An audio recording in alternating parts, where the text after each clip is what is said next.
Қала вокзалы. Перрон үсті қара-құрым халық. Бейне бір тәттіге үймелеген қалың қара шыбындай құжынайды. Әсіресе қампиған алақап арқалаған әйелдер жол бермейді. Мен купеме келсем, жасы 70-терді алқымдап қалған бір ақсақал жайғасып алған екен, ептеп көз жүгіртіп өттім. Ол сәлемімді сәл салқындау қабылдаған сияқты. Маңдайы дөңестеу, биік қабақты, әріректе жатқан қой көзі шүңіректеу, атсақты кісі екен. Жәймендеп, ақсақал зейнеткер боларсыз. Мен зейнеткер болғалы қашан. Қазір бейнеткермін. Дегенмен шүкір ғой. Бала шағаңыз болар. Жар дегенде жалғыз ұлым бар. Кемпір екеуміз қаншама жылдар бойы Құдайдан сұрап жүріп тапқанбыз. Оқытып, соқытып осы жерге жібердік. Қазір жақсы қызметте.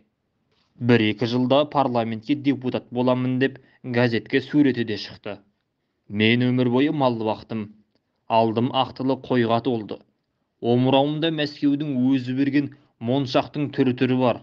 Қазір енді солардың көк тиындық құны болмағаны өкінішті. Сол жалғыздан көңілім қатты суынды. Бірақ сені көрмеспін, сен тірі бол деп едім. Ауыздария айта береді ғой. Жеме-жемге келгенде ет жүрегім елжірей береді. Қақ төрімде суреті тұр. Араға 1-2 жыл салып, артынан іздеп бардым. Онда да қызмет орнына барып, мауқымды бір басамын. Ашуымды ақылға жеңдіріп, өз қолымды өзім кесе алмай кейін қайтамын. Жалғыздың аты жалғыз. Баламды қатарының алды қылып өсірдім. Ол орта мектепті бітірген соң жоғарғы оқу орнына түсті. Содан 3-ші курсты оқып жүргенде үйленгісі келетінін айтты. Содан қойды көмекшіме тастап, кемпірім екеуміз үлкен қалаға тарттық. Ақша жетеді. Бізді вокзалда балам жолдастарымен қарсы алды. Папа, мынау келініңіз деп бір қызы таныстырды. Аташка, апашка, привет деп әлгі қыз бізге қолын берді. Сасып қалсақ та қалалы жердің лебі болар деп берген қолын алдық. Өзі жұқалтаң, өңі ашық келген орта бойлы қазық аяқ жан екен. Осылайша өзімізше амандасып тұрғанда жептейтін машинадан түсіп, бір месқарын еркекпен кербез сары қатын келіп, бізді құшақтап бетімізден сүйді. Мынау құда-құдағиларың, бірақ қазақ тілін біліңкіремейді. Мен өзім орысшамын, қазақшалап тұрамын, деп баласы құрғыр ыржың-ыржың етеді. Бізді қаланың шет жағындағы коттедж дейтін 2 қабатты әсем үйіне әкелді. Құдамыз үлкен сауда-саттықтың маңында. Құдағиымыз әйтеуір бір ақшалы жерде майлы қасықтың құлағын ұстайтын болып шықты. Келін заңгердің оқуында. Үйдің іші кірсе шыққысыз болғанымен дастархан жұпыны. Кәпірге түк бүткен сайын қалтырауық болады деген рас-ау. Әлгі біздің ауылдағы әлеуметтік көмек алып отырған Ақжарқынның дастарханы мұның қасында хандікіндей. Біздің әңгімеміз мылқау мен сақаулардың ымдасқанындай онша жараса қоймады. Бұлар шала-шарпы қазақша түсінгенмен онша сөйлей алмайды. Қайта мен былжырақтап орысша сөйлеп қоям. Құда мәз. Ол сөз арасында кешкісін ресторанға барамыз ғой, сонда тамақтың түрі-түрлісі болады. Ұзату яғни. Бүгінгі тойға елге белгілі азаматтар келеді. Олар тойға келген соң құр қол келмейді. Доллар соллар дегенмен келеді. Бұл той сізге де, бізге де ортақ той. Ақша деген су емес пе? Деп қояды. Сонымен не керек, осылай ұлан-асыр той жасады. Арада айлар өтті.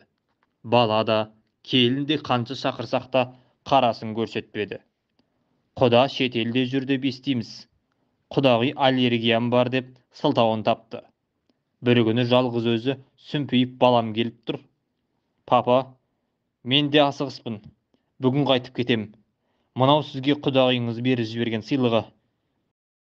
Сені қолына кіргізіп алған соң, артымнан жіберген қалың малыммен киттесейші, деп күшік күйеу боп кеткен балама қарап мысқылдадым. Балам $10,000 ақша, 700,000 теңге әкеліп тұр. Әй, шырағым, біз мұны не қыламыз? Ақшаның иесі сен емес пе? Өзің студентсің. Құдаға қайтадан апарып бер. Тірілей тонағанымыз ұят болар. Папа, бұл олар үшін ақша емес, тиын. Келесі жолы келгенде бұдан да көп әкелем. Балам сол күні қайтып кетті. Анасы сорлы, қасымызда бір күн болмадың ғой деп жылап қалды. Көз жасымды кемпірге көрсетпей, көңілім жасып, таксимен кеткен баламның соңынан қарағыштап мен қылдым. Арада 3 жыл өтті. Бірде балам, бірде құдам келіп кетеді. Өзім де 1-2 рет соғып кеттім. Бұлар келген сайын долларды дорбалап әкеледі. Мен әліптің артын бағып, қара сандықты толтыра беремін. Дегенмен тірі адам тіршілігін істейді. Су жаңа тұрғын үй салдырып, күй тұрмысым жаман болған жоқ. Құда бізді немере сүюге де қысып қойды. Келін фигурам бұзылады деп, балалы болмай жүр деп естідік.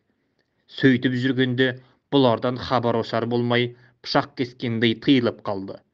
Кемпірде, ойбай тез барып кел, аман болса жарайды еді деп, құлақ етімді жеп болды. Қалаға да келіп кеттім. Не түлен түрткенін қайдам, осы жолы кеудеме бар моншақтарымды тағып, орден медальдарымды алдым да, қалтамды ақшаға толтырып бардым. Құдайға шүкір, бұлар аман сау. Саудасы да бар, басқасы да бар, жолдары болып асып-тасып жатыр екен. Бірақ бәрі де салқын қабақ танытты. Шүлдірлеп отырған орысшасы да саяз. Келінім де, балам да ағылшынша сөйлесетін өнер шығарыпты. Құдағайым 4 тағанда тұра алмайтын семіздік дертіне ұшырапты. Қолтығынан көтермесе, өз денесін өзі билей алмайды. Жүріп тұруы қиын. Тәй-тәйлеп барып қозғалып кетеді. Баламды оңашалап, сендерге не болды? Тыныштық па? Деп сұрадым. Папа, мені бақтың, қақтың, өсірдің, оқыттың. Енді мына заманда әркім өзгенің көру керек. Мен сіздің алдыңызда борышымнан құтылдым. Өсіріп баққаныңа, шыққан ақшаңызды 3-4 есе қайтардым. Мен қапелімді естен қайырылып, алаңғасар күйге түсіп отырып қалдым. Сосын, сен де үлкен компанияның бастығысың. Ғылым кандидаты атағың және бар. Келін де заңның бір тұтқасын ұстапты. Бәрі де оң болсын. Сен келін, құдағай бар, өзіңнің жолдастарың бар. Бәрін бір мейрамханаға шақыр. Кең отыралық, кеңеселік. Мен онсыз кетпеймін, деп кесімді сөз айтып, мейрамханаға қажетті ақшасын бердім. 40-30 адам шақырылды. Омырауымдағы моншақтар жарқ-жұрқ етіп мен бардым. Құда мен құдағайым мені таныстырды. Мақтауымды құлаққа мақтадай жұмсақ сөздермен жеткізіп жатыр. Дегенмен келгендердің көбі қазақша білетін, енді бірі көсіле сөйлей алмаса да түсіне алатын ағайлар мен сығайлар екен. Бұдан соң құдамыз сөзді маған берді. Әңгімені төтесінен бастадым. Сіздер сүт бетіне түскен қаймақтай, аузымен құс түстеген, әрқайсыстың бір-бір тұтқан ұстаған зиялы қауым өкілі екенсіңдер. Ал мынау орталарыңда отырған көзімнің ағы мен қарасындай жалғыз балам. Осы қарағым, оқу өтіп кеткен бе білмедім. Мен ата-ана алдындағы қарызымды өтедім, өйткені сенің қойны-қонышыңды ақшаға толтырдым, туғаннан бергі шыққан шығыныңды төледім дейді. Енді осының ақ қарасын айырып алу үшін сіздерді қазылыққа шақырып отырған жайым осы. Бұл қарызын әлі өтеген жоқ. Ол мүмкін де емес. Мен мұны 3 жасқа келгенше әпсуынай деп бұтының арасынан иіскедім. 5 жасқа келгенше мойныма мінгіздім. 7 жасқа келгенше қайда жүрсем де қасымнан тастамай ертіп жүрдім. Бұл қарыз емес пе? Сондықтан менің осы айтқандарымды сонша жыл енді бұл қайталап, парызын да, қарызын да өтесін. Мұным дұрыс па қалайық? Дастархан басы араның ұясындай гуілдеп кетті.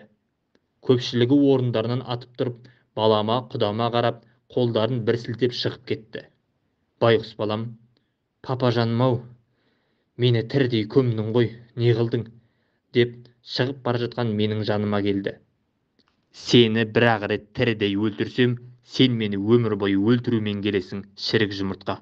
Деп алды-артыма қарамай, вокзал маңындағы пәтер жалдайтындардың біріне барып қонып шықтым. Сорлы болған баламды келініміз желкесінен түйгілеп, жіпке мінгізіп жатқанын көзім шалып қалды. Ал қарағым, менің жағдайым осындай. Ол баламның барынан жоғы дегенімнің астары осы. Ал бүгін қайдан келе жатырсыз? Әлгі бардан жоғымыз көптен хабарсыз кеткен соң қызмет істейтін жеріне барып едім. Жағдайым жақсы, биыл докторлық қорғаймын, облыстық мәслихатқа депутат болып сайландым деді. Әке-шешесіне әрекеттеп жүрген адам халқына қалаулы болса болғаны да. Шал ызалана мырс етті. Біраздан соң тұла бойы қалтылдап, етсіз салалы саусақтары дірілдеп көз жасын сүртті. Ақсақал, мазаладым-ау, ғафу етіңіз, деп үстіндегі көрпесін қымтап жатқыздым. Ол біразға дейін дөңбекшіп ұйықтай алмады.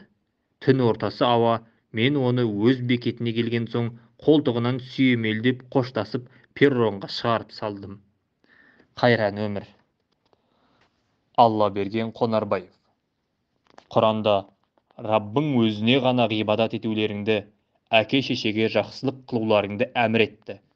Ал егер ол екеуінің бірі немесе екеуі де жандарыңда кәрілікке жетсе, тух деп сөз айтпаңдар.